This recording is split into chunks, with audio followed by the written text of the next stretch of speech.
तो ये सुख प्राप्ति की कामना इसीलिए रहती है, अब सुख मिले, अब सुख मिले, क्योंकि ये अल्पज्ञ है, अज्ञानी है, इसीलिए सुख ढूंढता ही रहता है, मिलता है नहीं। क्यों नहीं मिलता? अज्ञानी है इसलिए ढूंढता रहता है। और ढूंढ मिलता क्यों नहीं? क्योंकि संसार में सुख है नहीं। और जो यत्किंचित मिलता है वो तत्क्षण मिलकर छिन भी जाता है, फिर वो अनलिमिटेड नहीं, अनंत नहीं, परिमित है, सीमित है, थोड़ी मात्रा का है।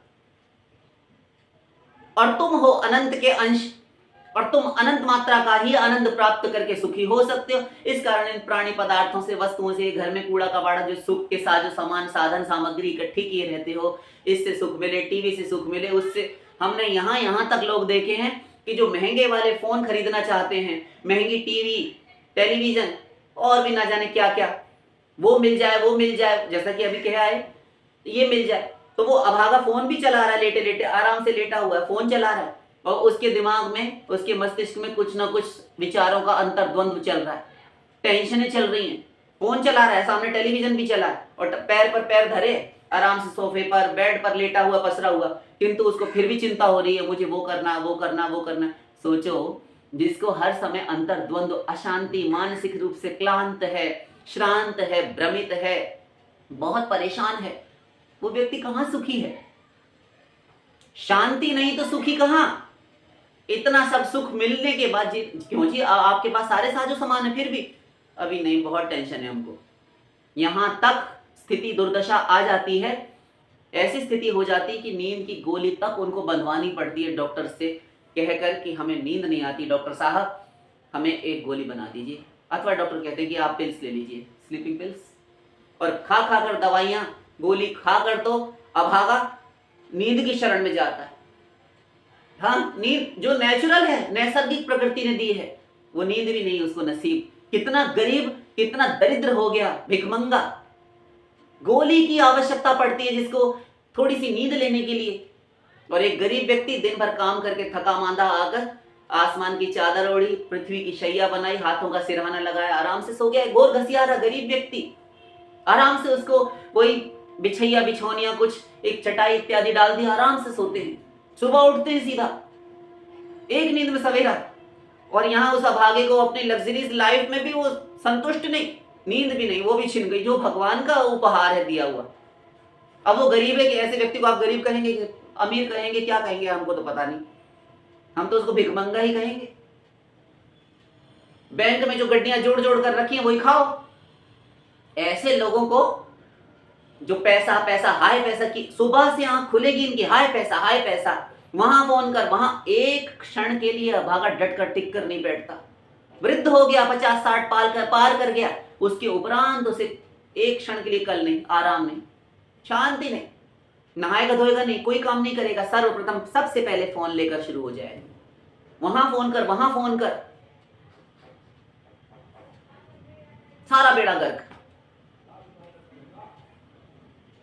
इनको एक कमरे में बंद कर दिया जाए, एक उपाय बतावे, इन सबको एक कमरे में बंद कर दिया जाए, और इनका पैसा गड्डियां एक कमरे में, इतना नहीं होता किसी के पास नहीं कि कमरे में ना आ पाए, और इनके कमरे में सारे नोटों की गड्डियां निकाल कर डाल दी जाए, और इनके तकिए और गद्दों में भी नोटों की गड्डियां जितनी भी हो, पहले तो इतनी होनी संभव नहीं, लेकिन जो हाय पैसा किए रहते, मचाए फिरते हैं, इनका पैसा, इनकी जमीन जो पैसा है अथवा इनका धन है, और जो सोना चांदी है वो भी साथ ही में परात में भर के, थालियों में, कटोरियों में, ग्लास में दे दी जाए, और कमरे में ताला लगा दिया जाए मजबूत सा, और इनको रखा जाए 2-4-5 दिन। खाने के लिए ना कुछ अन्न भोजन पान आदि, ना कोई फल फ्रूट, कुछ नहीं, जल भी नहीं, शरबत भी नहीं, कुछ नहीं, केवल धन और इनका सोना चांदी इनको दे दिया जाए, और एसी कूलर भी सब अंदर ही घुसा दिए जाए कमरे में। और जब चिल्लावे कि बहुत भूखा हूं, हाँ? तो खा लो, इसी के लिए तो मरे जाते थे तुम। अरे तो ये तो बाकी, ये तो खाने के लिए थोड़ी होता है, तो खाने के लिए क्या चाहिए, क्या चाहिए आपको? अरे तुम कुछ रोटी बोटी ला कर दो हमको, दाल चावल बनाओ कुछ, अथवा कुछ बाजार से ही ले आओ, बहुत भूखे हैं, प्राण निकले जा रहे हैं, मरे जा रहे हैं। हाँ, आ गए ना लाइन पे, आ गए लाइन पे। अर्थात आप ये मानते हैं कि आपको ये शरीर चलाने के लिए उस भोजन की, उस 2 रोटी की यह आवश्यकता है जो तुम दूसरों को, साधु संतों को, भगवान के भक्तों को अथवा महापुरुषों को या साधारण जीवन जीने वाले व्यक्ति को देखकर नाक भौं सिकुड़ते आ रहे, क्या बस खाना खाना, 2 रोटी, जीवन में तुमने 2 ही रोटी तो खाई, रोटी ही तो खाते हो और तुम क्या करते हो, इससे ज्यादा तुम तरक्की कर पाए कुछ? ऐसा कहकर तुम दूसरों को मरमाहत करते हो। आखिर में तुम्हें भी 2 रोटी की ही आवश्यकता पड़ी, वो सारा सामान तुम्हारा बेकार, निरर्थक, किसी काम का नहीं। अब समझ में आ गई अपनी हैसियत, औकात। मत खोलो ताला, खाने दो इनको वही, और चिल्लाओ तो फेंक कर जूता मारो मुंह पर इनके। ये 5 भौतिक हाड़ मांस का गंदा शरीर चलाने के लिए तुम्हें केवल और केवल 2 रोटी की आवश्यकता है। इससे ज्यादा भगवान ने तुम्हें कुछ भी संग्रह परिग्रह करने के लिए नहीं कहा। यावत भ्रियेत जठरम तावत स्वत्वम हि देहिनाम अधिकम यो भी मन्येत सस्तेनो दंडमर्हति। भागवत पढ़ लेना जाकर सप्तम स्कंद में। जितने में तुम्हारे शरीर का निर्वाह गुजारा हो जाए, गुजर बसर हो जाए, उतने पर तुम्हारा अधिकार, इससे अधिक नहीं। अधिकम यो भी मन्येत, जो अधिक पर अपना अधिकार दावा किए रहता है, प्रभुत्व जमाने का, शासन करने का प्रयत्न करता है, सस्तेनो, वो सही है, चोर है, उसको दंड मिलेगा। ये मेरा विधान है, भगवान कहते हैं। आसुरीं योनिमापन्ना मूढ़ा जन्मनि जन्मनि माम प्राप्यैव कौन्तेय ततो यान्त्यधमां गतिम्। उनको गीता, देवासुर संपदि योग, अधम योनियों में बार बार भटकता हूं, मुझे प्राप्त कभी नहीं कर पाते। ऐसे ही लोग, क्योंकि जिसके पास धन होता है, धन में एक ये दोष होता है, और ये लक्ष्मी नहीं होती, ये ध्यान रखना। ये जो तुम्हारा रुपया पैसा, धन, प्रॉपर्टी, जायदाद है, जमीन है, ये तुम्हारा रुपया पैसा किसी काम का नहीं। और इसे लक्ष्मी कहना तो सबसे पहले बंद करो। जो इसको कहता है लक्ष्मी, ये लक्ष्मी नहीं है, ये माया है, ये माया है। कहां लक्ष्मी और कहां ये कूड़ा कबाड़ा कागज के नोट? भगवान की शक्ति लक्ष्मी, पराम्बा जगत जननी, उसकी तुम इस साधारण रुपए पैसे से तुलना करते हो? लक्ष्मी पूजन करते हो तो कहते हो लक्ष्मी घर आएगी। अरे लक्ष्मी नहीं, वो तो उसकी गंदी छाया है। ये धन नहीं, ये धन लक्ष्मी नहीं, केवल ये माया है। गोधन, गज धन, बाजी धन और रतन धन खान, जब आवे संतोष धन। हमारे संतों ने इसे संतोष को ही धन कहा है। जिसके पास संतोष रूपी धन है, जिसके पास सब्र है। आठम जथा लाभ संतोषा। भगवान राम अरण्य कांड में माता शबरी से कहते हैं 8वीं मेरी भक्ति है। नवदा भक्ति बताते हुए जब प्रभु बढ़े आगे की ओर, तो जब 8वें क्रम पर आए, 8वें अंक पर आए, तो 8वें नंबर पर प्रभु ने अपनी भक्ति आठम जथा लाभ संतोषा, 8वीं मेरी भक्ति है यथा लाभ संतोष।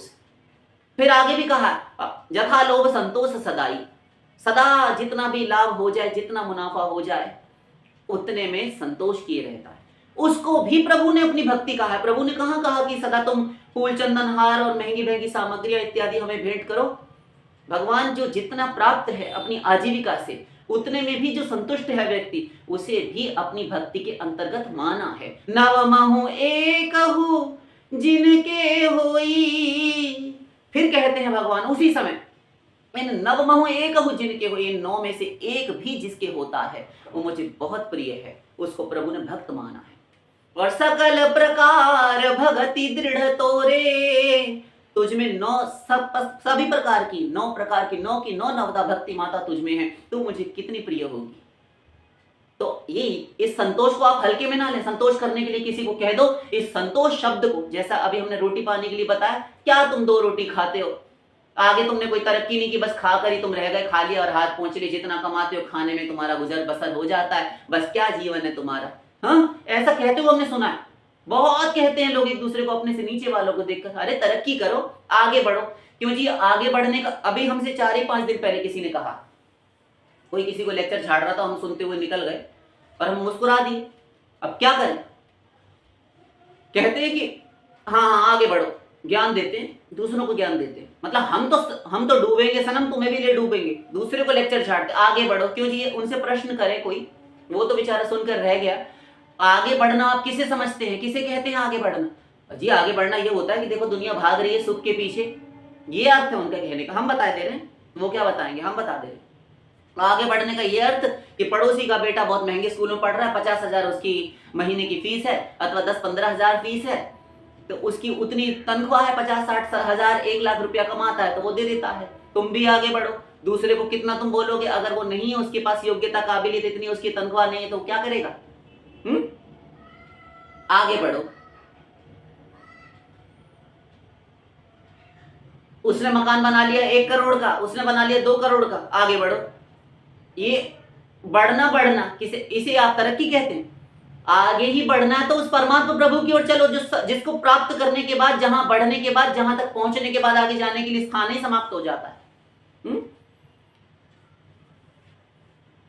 यत् प्राप्य न किंचित वांछति न द्वेष्टि नो रमते नोत्साही भवति।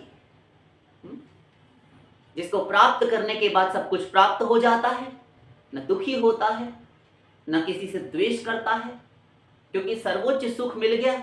अब क्यों द्वेष करे? अपने से नीचे ऊपर वाले को देखकर द्वेष करे ना। सबसे ऊंचा हो गया जिसने प्रभु को प्राप्त कर लिया, अब वो द्वेष क्यों करे? उमा जे राम चरण रत विगत मान मद क्रोध, निज प्रभु मय देख ही जगत के ही सन करई विरोध। शंकर जी कहते हैं अपने प्रभु में देखता है सारा संसार, किससे विरोध करे, बैर करे, ये स्थिति होती है। तो वो चोर है जो अपने पास बचा कर रखता है, दूसरे को नीचा दिखाते हो तुम लोग। आगे बढ़ना, आगे बढ़ना, ये आगे बढ़ने का अर्थ यही है कि अपने आप को सर्वनाश की गर्त में डालना। यावत ब्रियत जठरम, जितने में अपना तुम्हारा गुजारा हो जाए उतने पर तुम्हारा अधिकार है। पृथ्वी पतित्व अथवा प्रभुत्व करने की यदि तुम्हारी मंशा बनी रही तो तुम चोर हो, तुम्हें हम दंड देंगे, छोड़ेंगे नहीं।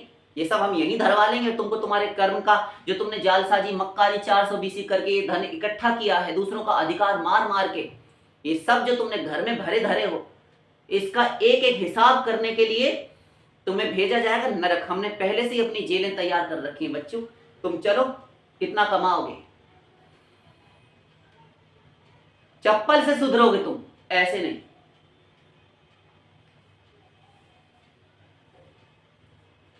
तो सुख इस संसार में नहीं है, और जो थोड़ा बहुत मिलता है वो छिन जाता है, क्योंकि उससे ऊपर अभी सुख है मायावर्ती लोगों का सुख, ब्रह्मलोक तक, किंतु वहां जाकर भी लौटना पड़ता है। फिर इस पृथ्वी के सुखों की, गंदे सुखों की क्या गिनती है भी, ये तुम्हारी DVD, तुम्हारी CD, तुम्हारा फ्रिज, तुम्हारा cooler, TV, AC, air condition, तुम्हारे महंगे महंगे गैजेट्स, तुम्हारे फोन, तुम्हारे आलीशान कोठी बंगले नगर हवेली, ये सब महल और चौबारे तुम्हारे सब यहीं पर बेकार पड़े रह जाएंगे, खंडर हो जाएंगे। तुमसे बड़े बड़े हुए होकर मर गए, उनके खंडर पड़े किले देख लो जाकर, इतिहास प्रसिद्ध है।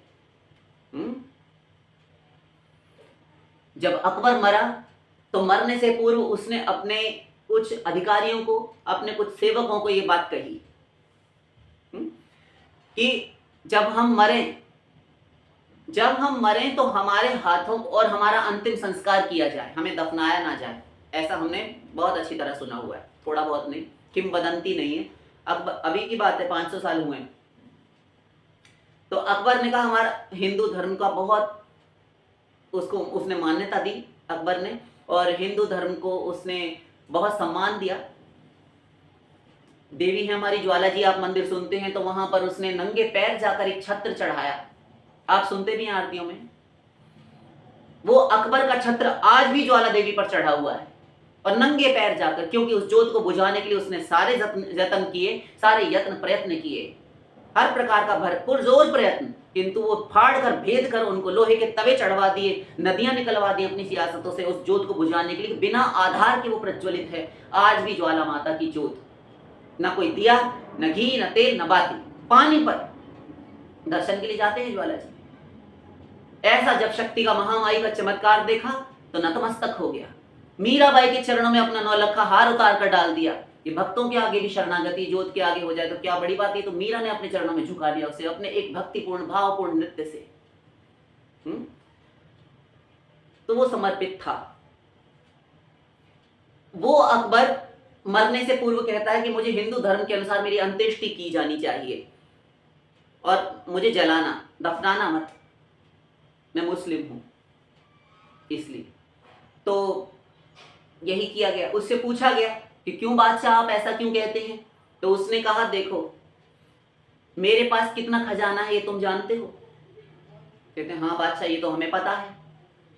कई ट्रकों में, ट्रक आज के हिसाब से ट्रक कह दें, कई सारी बैलगाड़ियों छकड़ों में उसके खजाने की चाबियां चला करती थी, यहां तक सुना जाता है।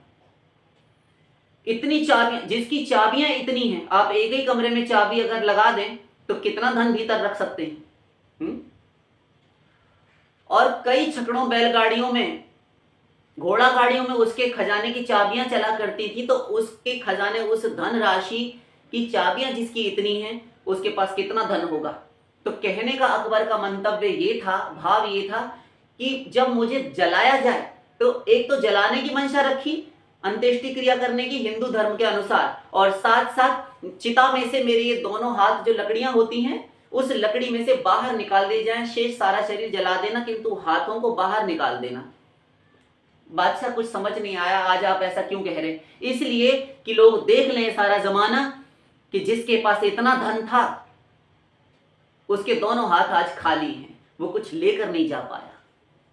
किंतु ये सब हमारे कहने से या किसी भी संत के, महापुरुष के कहने से, किसी प्रतिष्ठित व्यक्ति के कहने से भी, स्वयं भगवान आ जाए वो भी यदि कह दे कि देखो तुम लेकर नहीं जा पाओगे, खाली हाथ आए, खाली हाथ, बहुत सुना। ये छोड़ो, इन बातों को छोड़ो। ये कुछ शब्द इतने पुराने हो चुके हैं, सुनते सब है, करता कोई नहीं, विश्वास भी कोई नहीं करता। और क्या कहते हैं, अरे जीते जीते की तो मोह ममता होती है, कोई नहीं छोड़ पाता, हम कैसे छोड़े? तो तुम उन्हीं के साथ चलो, प्रयत्न भी मत करो छोड़ने का, फंसे रहो इसी में, मर जाओ। अनंत जन्म यही किया। साथ लेकर कोई नहीं आया, खाली हाथ आया था, खाली हाथ जाएंगे, बैठकर बस गाल बजा दिए, हो गया। तो हमें देखें लोग तो शिक्षा पाए, नसीहत मिले उनको कि खाली हाथ आया था, खाली ही जा सका। इतना बड़ा, इतनी सियासतों का, इतने इतने साम्राज्य का मालिक जिसका इतना धन था, खाली हाथ।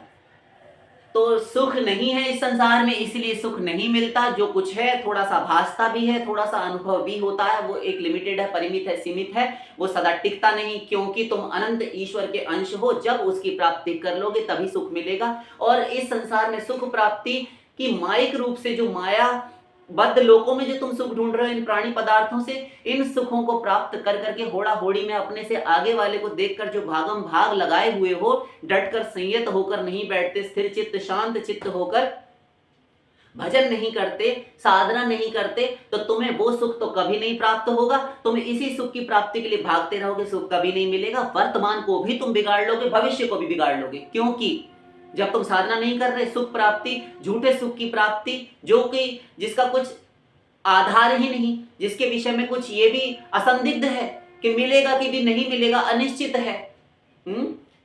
और ऐसे किसी अदृश्य सुख की प्राप्ति के लक्ष्य को बनाकर तुम भागे जा रहे हो, अनवरत प्रयत्नशील, धावनशील हो, और वो मिलेगा नहीं। तुम्हारे हाथ परिश्रम ही हाथ लगेगा। संसार में सुख ढूंढने का परिश्रम के सिवा और कुछ हाथ नहीं लगता, इतना भीषण परिणाम है। यथा स्थूल तुषावघाती नाम, जिस प्रकार कोई मूर्ख स्त्री, कोई मूर्ख व्यक्ति, एक उखल होता है, उखल गांव में आपने देखा होगा, तो उस उखल में धान अनाज कूटती पछोड़ती फटकती हैं स्त्रियां, तो उसकी जो भूसी उड़ती है, तूष, तो वो तूष जो भूसी होती है उसको वापस जब गिर जाए वो उड़कर, और सार सार अच्छा अनाज रख ले, तो जो भूसी इकट्ठी करके फिर से वो उखल में डाले। ये क्या कर रही हो? ये हम इकट्ठा करके उखल में डाल रहे हैं, तो इससे क्या करोगी तुम? ये हम इससे दोबारा से अनाज निकालेंगे, कूटेंगे फिर से। अरे पागल हो गई क्या? अनाज तो तुमने उसमें से निकाल लिया, उसे की तो ये भूसी है। अरे इसमें से दोबारा निकलेगा, कूटने से पहले भी निकला था।